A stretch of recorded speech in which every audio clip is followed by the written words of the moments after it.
You're listening to the Whole Hog Football Podcast, sponsored by Mattlanders Toyota of Northwest Arkansas. Every Monday through Friday during the Razorbacks football training camp, bringing you the latest news, position analysis, and more. Here's your hosts, Matt Jones and Scotty Bordelon.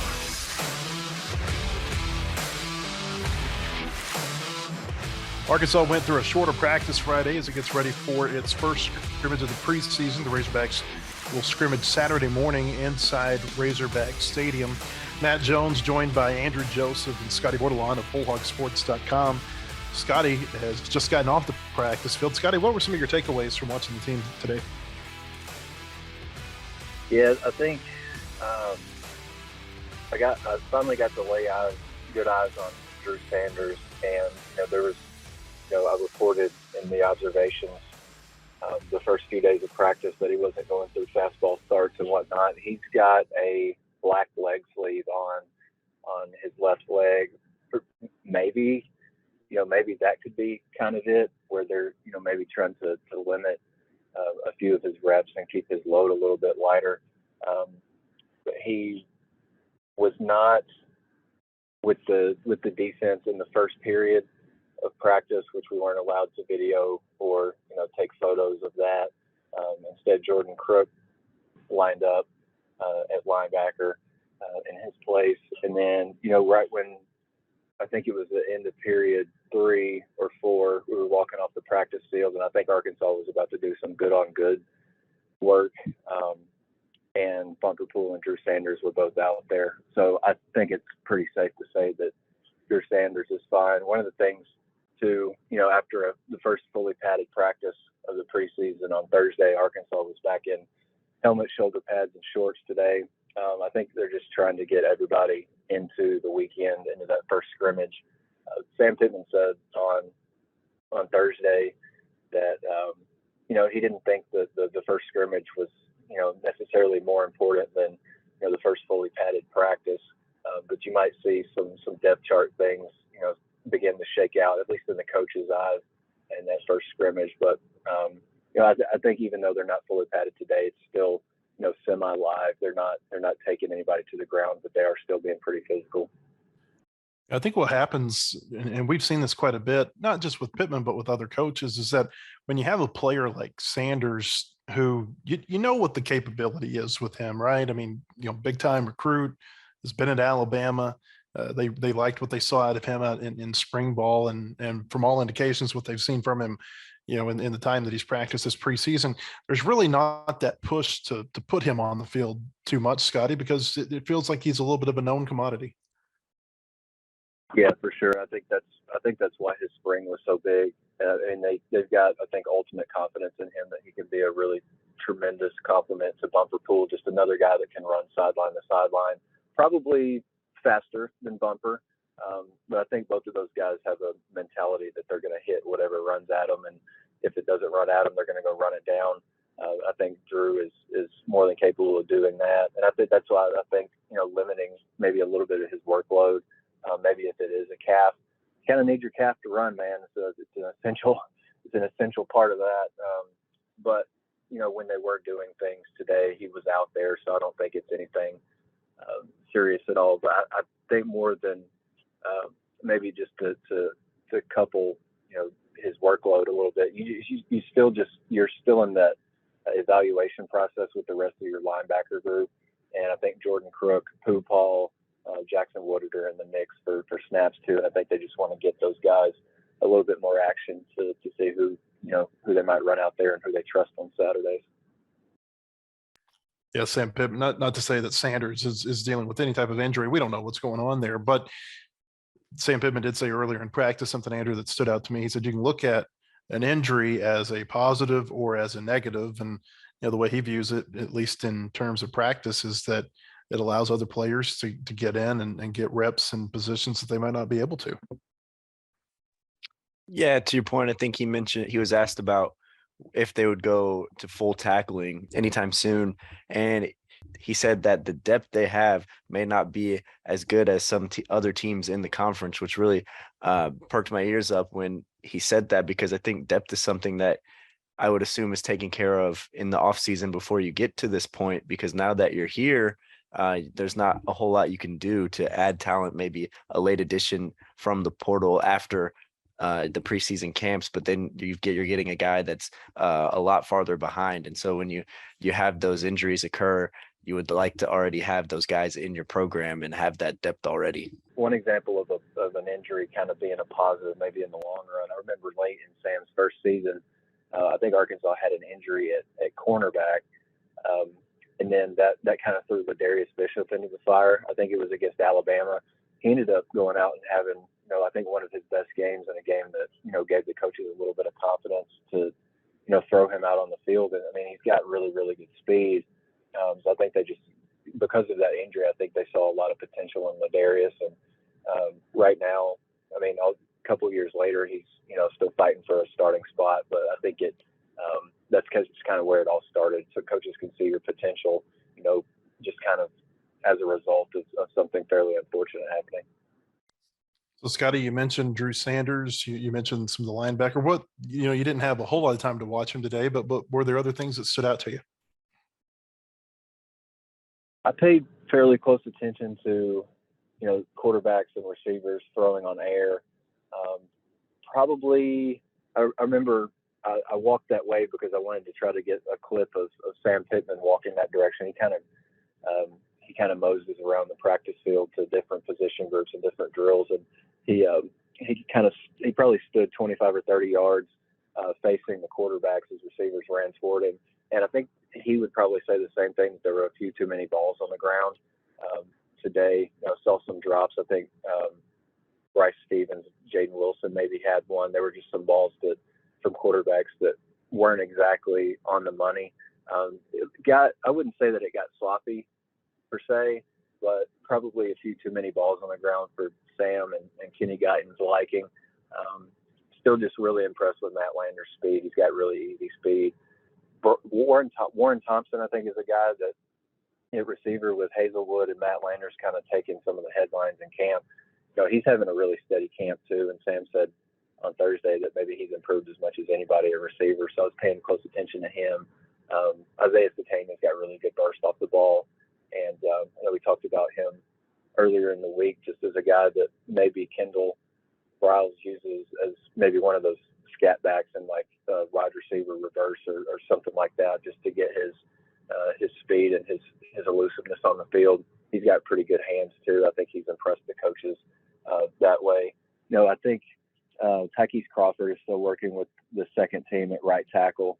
Sam said on Thursday that he hasn't beaten out Dalton Wagner yet, but the kid is going to play. I just think he's way too talented to not play or find a spot for him. But still, they've got Josh Street. I believe he's a walk-on. He's at backup center. So you're looking at Marcus Henderson still not active. He's in green. Ja'Cory Turner's in green on the defensive side of the ball. So Quincy McAdoo, Jaden Wilson, and Isaiah Satania running with the twos at receiver, and AJ Green was the backup tailback. So that's just kind of your two deeps, not necessarily official by any stretch of the imagination. But that's kind of what the lay of the land was today. Yeah, I was out there watching Mattlanders on Thursday, and it was really I had seen him, but it was the first time that I'd really stood up next to him. And I'm about 6'2". I mean, he's a legitimate 6'5". Looks like he's maybe 6'6", 6'7" in a helmet, and he's got that burst and that speed that people talk about. Scotty, can you think of a player comp for Mattlanders? I've been going through this for the last day or so, and I don't know if I even like player comps, but I mean, who would you compare him to? Because this is, I'm not going to say he's a unicorn, but it's definitely a different looking type of wide receiver. Yeah, I'm kind of racking my brain right now, and I think one of the guys maybe when I was late in my college years and right out of college, I remember Dominic Reed on campus. It was a guy that I think came from my neck of the woods down in Camden. He had really, really tremendous speed and, kind of a taller, leaner guy. And I think that kind of fits the physique of Landers too. I'm not sure if that's a fair comp or not, but that's kind of the name that popped into my mind. Both of them are just really, really electric with their speed. And the best way I can put it in terms of the way that Landers runs is he just kind of glides. And it looks like I think Malik Chavis said the other day that it doesn't even look like he's trying, or maybe it was Jaden Hazelwood that said that. I think Dominic Reed's a solid comparison. I think it was late in Brett Bielema's tenure. In the LSU game, Dominic Reed took a reverse to the house at LSU. I think Landers is a guy that can do some similar things. And, at 6'5", Matt, you're talking about his height. I think that's in addition to, his speed, he's a guy at 6'5" that can go up and turn maybe a 50-50 ball into a 75-25 ball, 80-20 ball. And I think that's obviously really, really nice to have. They've talked a lot about having bigger players, and I've mentioned this a couple of times. It's not just about having bigger linemen. I think that's maybe where people's mind goes when you hear Sam Pittman talk about having bigger players. It's players like Mattlanders, having these taller, rangier receivers, who've got a bigger catch radius. It's having bigger nickelbacks like a Latavius Brini, who's come in from Georgia. It's having bigger cornerbacks. It's not just about weight, it's about the height. And that's one of the things that I think may be getting overlooked, if that's the word, when it comes to this football team is, yeah, they're bigger, they're bulkier, but they're a lot taller too. Yeah, we've talked about it before, and how Sam Pittman mentioned that when they get off the bus, they look like an SEC football team now. And size has obviously been a point of emphasis in recruiting for them, not only for freshmen, but out of the portal as well. You kind of went position by position, but you can look down. Every single position group just has huge human beings. Even quarterback, KJ Jefferson is not your average quarterback build. And then running backs, they like their power backs. And Dominique Johnson, Rocket Sanders is chiseled. The wide receivers tall and have great length. And then on the defensive side, also, I think all the defensive backs are right around that 6 foot range, and which is just abnormal, but in a good way. The Whole Hog Football Podcast is sponsored by Landers Toyota of Northwest Arkansas, where you can always get the best service and best buying experience in the state. Landers Toyota, NWA.com. For all your automotive needs, shop Landers Toyota NWA in Rogers, where we guarantee you the best buying experience and best service after the sale in Arkansas. Landers Toyota NWA in Rogers. WholeHogSports.com has the largest, most experienced staff of reporters covering sports in Arkansas. Football, basketball, baseball, recruiting, and more. You'll find it at WholeHogSports.com. The website includes up-to-minute news, daily commentaries, and award-winning photography from the staffs of Hogs Illustrated and the Democrat Gazette. For subscriptions, call 1-800-757-6277. That's 1-800-757-6277. Or visit us online today. WholeHogSports.com.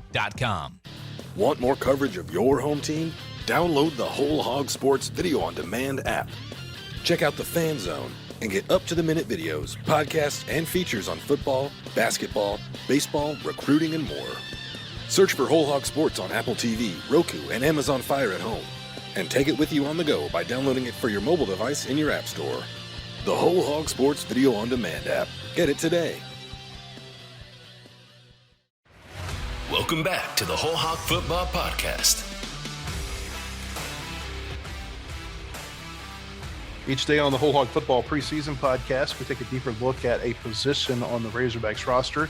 Today, we're going to talk about cornerbacks, a very intriguing position for the Razorbacks because you do have returning players, Scotty, but you also have some newcomers who I think there's a lot of intrigue about, and I guess that starts with Dwight McGlothern, the cornerback out of LSU, put up pretty good numbers for the Tigers last year. Was part of a secondary that also included Derek Stingley. And when you think about good cornerback play, I think LSU is one of those programs you think about. And so, to pull a cornerback away from LSU and then one who started multiple games the way McGlothern has, it's really interesting to see how he fits into this secondary. And right now it's a position battle, it seems like, between he and Hudson Clark.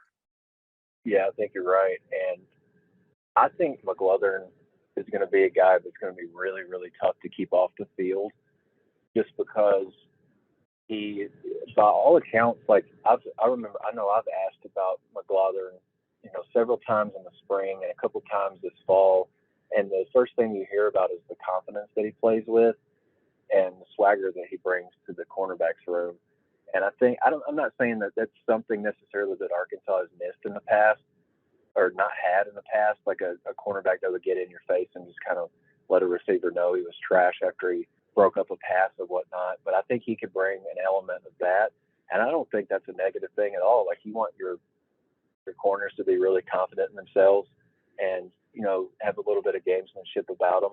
Of course, you're going to get beat on a pass here and there, but still just being able to keep that confidence high is really important.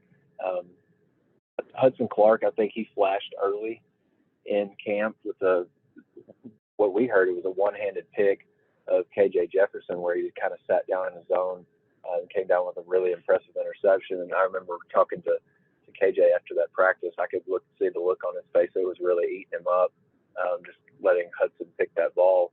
I think that's one of the more interesting position battles right now. I think Malik Chavis on the other side is in a pretty good spot. His backup right now would be Ladarius Bishop.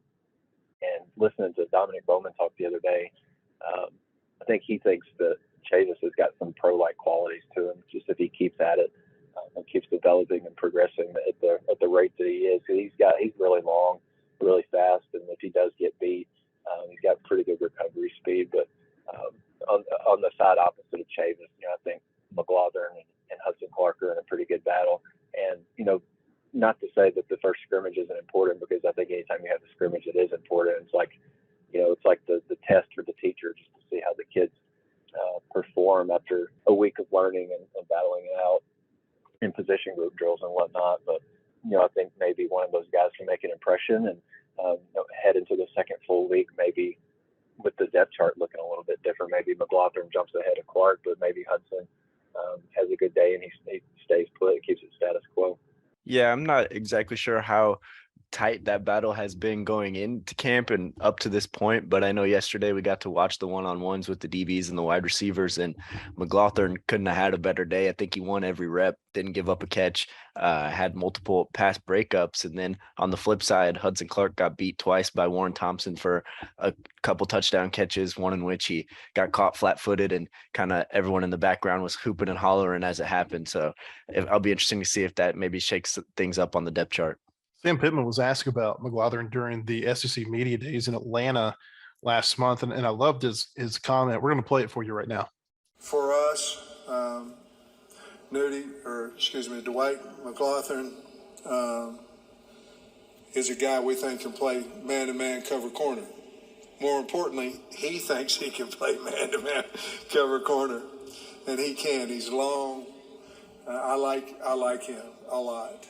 McLaughlin, who you heard Sam start to refer to as Nudie, that is his nickname. I don't know if anybody knows why that's his nickname, but we've heard multiple players and coaches refer to him as that. On the other side of the field, from a corner standpoint, Scotty, you're really looking at what Malik Chavis, Ladarius Bishop is a returning starter, although I don't think he was an every game starter. Those are pretty much the two who I think are probably battling it out on the other side.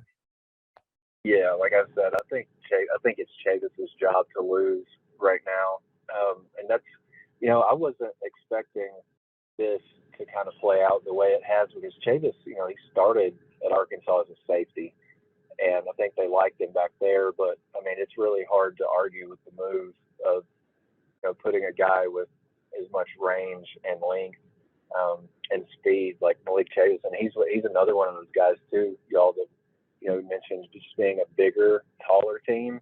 I think Chavis fits into that too. He's a big body for a corner.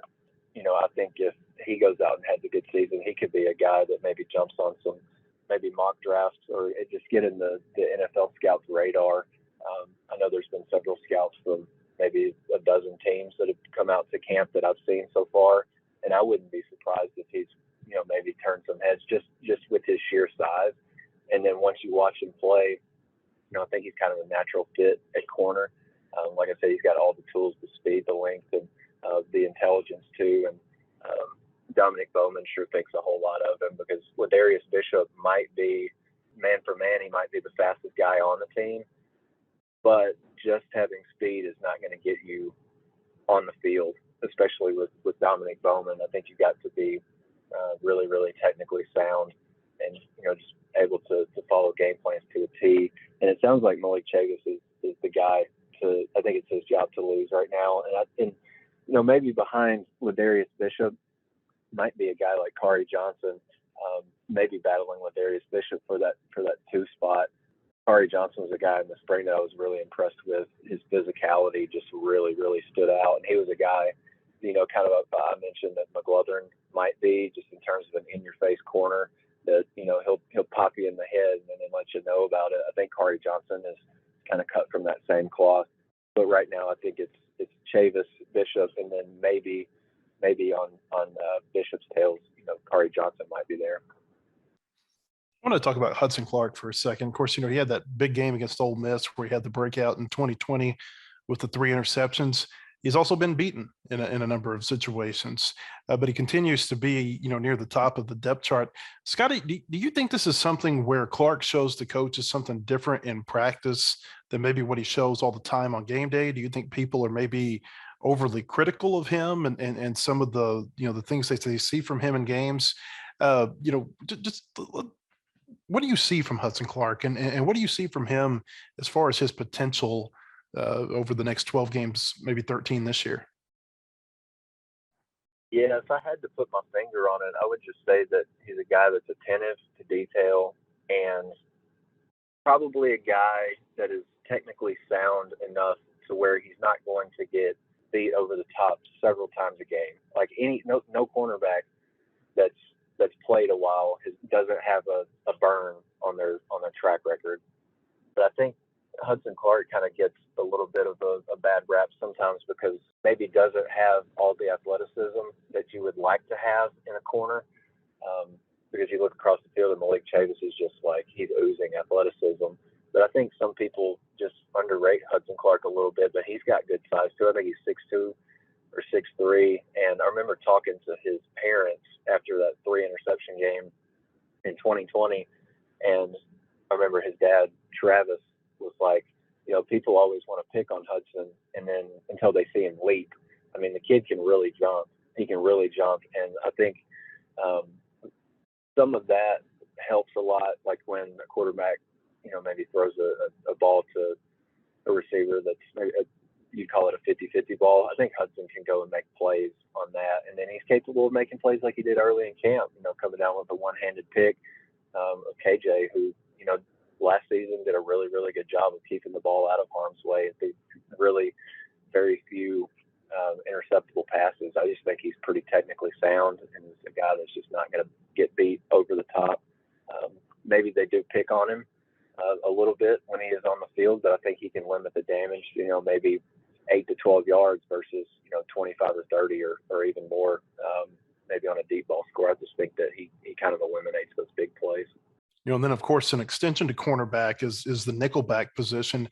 Scotty, from what I've seen at practice, it looks like 1-2 is what, Miles Slusher, Trent Gordon? Yeah, I would say that's about right. I will say that one thing that I thought, I just thought about this, watching that first period, Arkansas was a little bit thin right now on the defensive line, especially maybe at the tackle spot.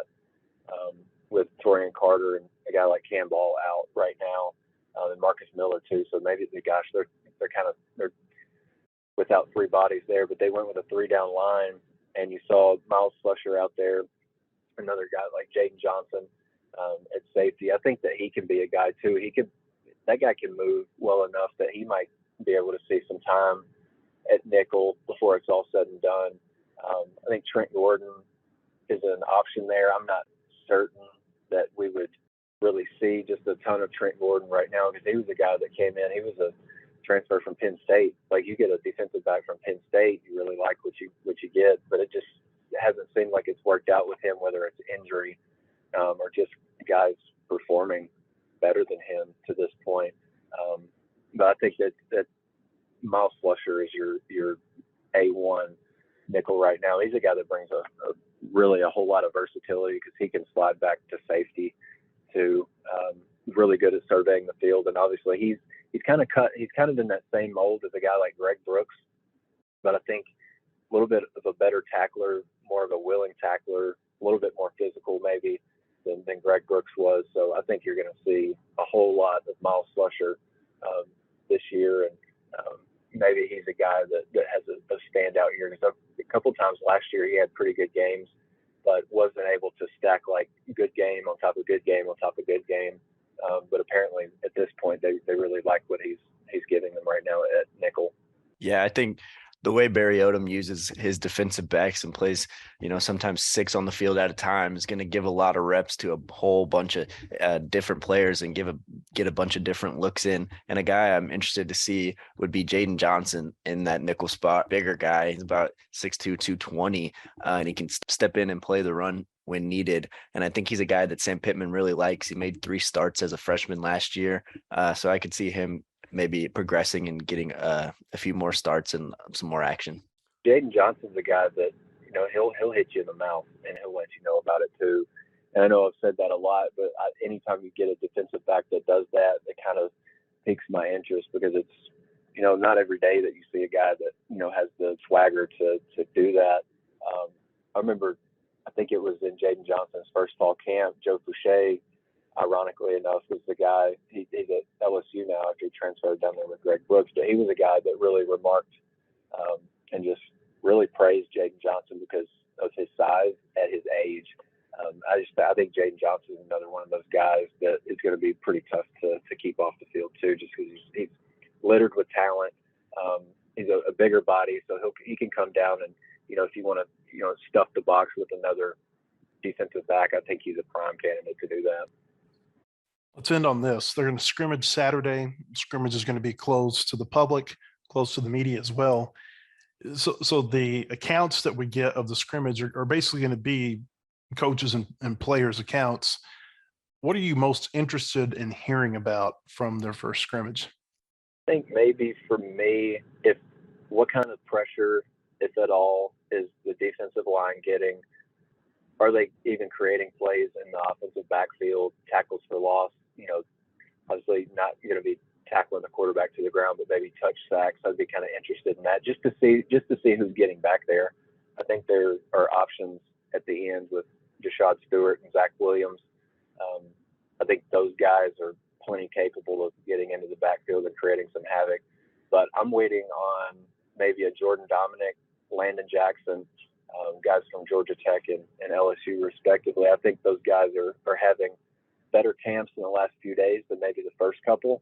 I know Sam said that on Thursday about Jordan Dominic. Like he's been in his meetings, he opens up those meetings with some practice clips. And 2 of the last 3 days, as of Thursday, Jordan Dominic was up there for a good reason, giving good effort, good energy at defensive end. I still think that he's learning a little bit on the fly. I saw that again today. Deke Adams was on him a little bit, but I think there's potential there. Maybe on the offensive side, I don't really know. Maybe see Nathan Bax doing some good things just to kind of shore up your depth at tight end, give you 2 good guys there.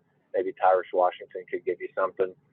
Maybe just another receiver to emerge on top of. I feel like the top 4 are pretty set in stone with Keytron, Jaden Hazelwood, Mattlanders, and Warren Thompson. I think those are your top 4, but maybe you want to see another guy flash and make some plays and, put himself comfortably. As of right now, I don't know how comfortable you can get being on the travel roster at this point, but maybe give the coaches something else to think about and, give him some more snaps. Yeah, I think the pass rush is probably the biggest question surrounding this team right now.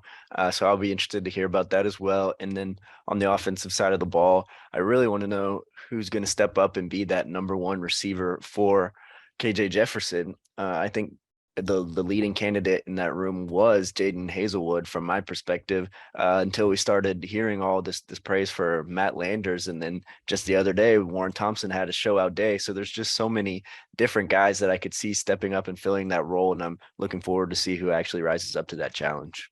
We'll have coverage of what the players and coaches say following the scrimmage on Saturday. You can also come to our website today for our latest coverage from the Razorbacks football practice. Lots of coverage from Tom Murphy, Scotty Bordelon, myself, and others, as well as basketball coverage from the Razorbacks international trip. They've played 2 games in Spain. They've got 2 games upcoming in Italy beginning Saturday afternoon, and we'll have live updates from that game on Saturday at wholehogsports.com. Hope you have a great weekend. Just a couple more weekends left without football. We'll be back on Monday with another Whole Hog Football Podcast. For Andrew Joseph and Scotty Bordelon, I'm Matt Jones. Have a good day, everyone. The proceeding has been a production of WholeHogSports.com. Look for our latest podcasts on Apple, Spotify, or your favorite podcast store. And visit us anytime at WholeHogSports.com for the latest news and commentary.